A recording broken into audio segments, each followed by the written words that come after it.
Alright guys, so I would like to show you guys my polish Kimber Custom 2. Well, I didn't show you the whole process, but this is what it looks like after it's been polished. Nice and clean, isn't it?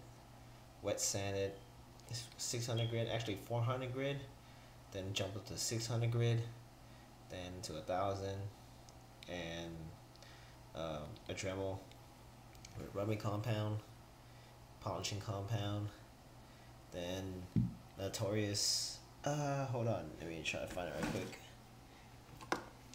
Flits, best fucking polishing thing ever. If you can't pick it up, let me know. I actually have 10 bottles of these left.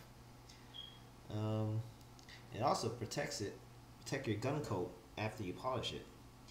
It protects it from rust, corrosion, and all that random bullshit that everything that a gun needs to protect. But here it is. As you can see, my whole gun is polished. But as you can see, the mag is out. And I'm gonna hold on. Let me try to do this. Let me double check it for you guys. Empty. This gun was actually full.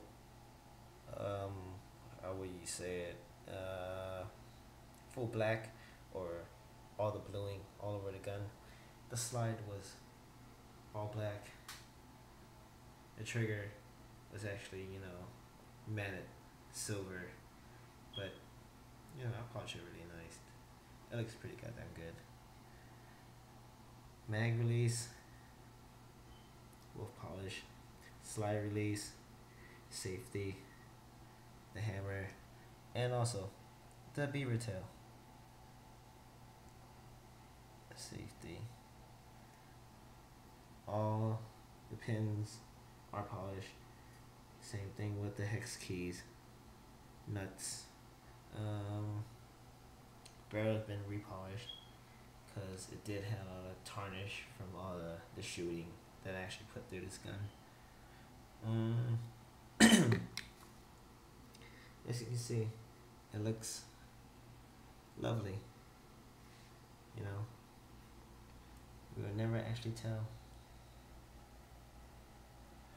that it's actually been repolished or either been sanded down and polished itself. As you can see, the sights are not been polished, and the front sights, well, the front sights are actually semi-polished, but it works pretty well. As you can see the blacking of the back rear sights, and then you can see, let me see here, the semi-polished front sight. But I really didn't care about it. I'm gonna change the sights out for X-size sights anyway. Hold on, let's see here. Let me show you guys. It is empty. Barrel's empty. Finger checked it. Fuck. Alright, I can't really do it with two hands, but let me do this real quick. Look at that. Actually stick my whole pinky in there. Nice and oily. Very clean. Just cleaned it.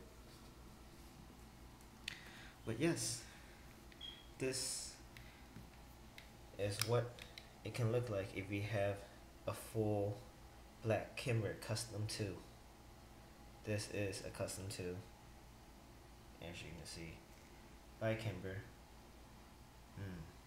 Kimber. Never jammed on me, never failed.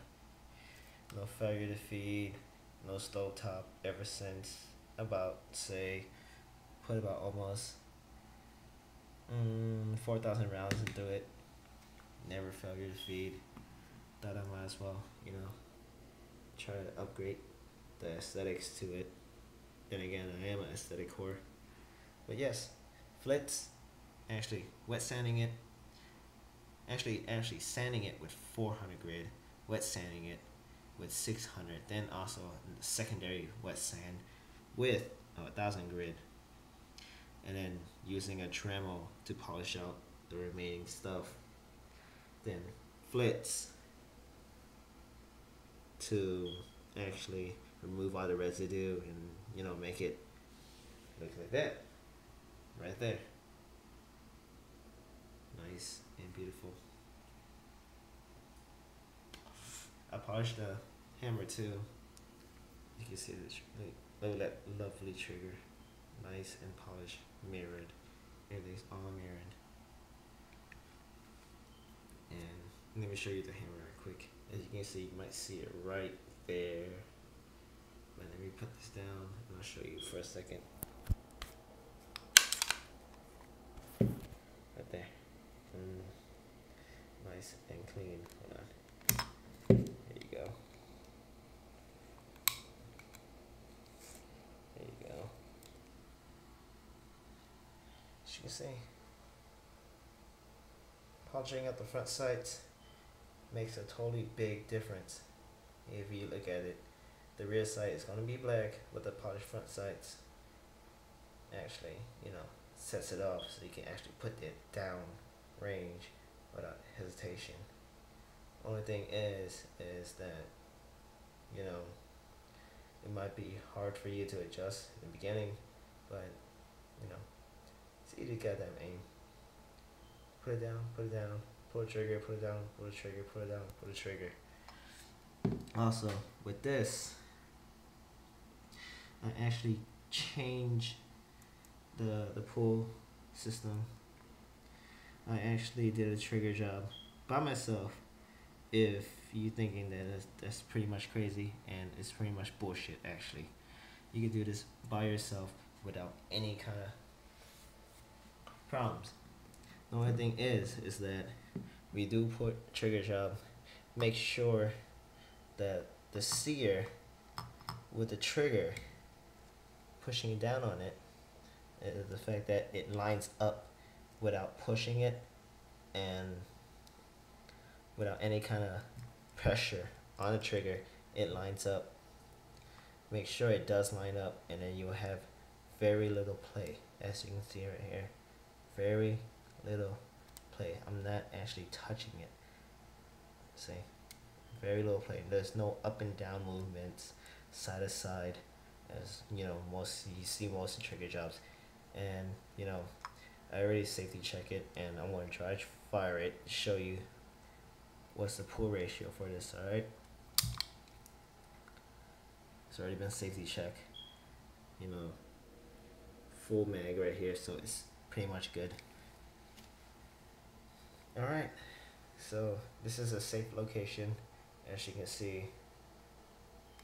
Look at that, very little play, and then snap, very crisp. If you want to actually do a trigger job, I'll do a how-to for it, but that's only if anybody will actually request for it. And then if anybody actually requests for the polishing job, yes, I'll actually make a video for it. Keep requesting, and I'll show you then. This is B16 Turbo EG. Alright, peace out.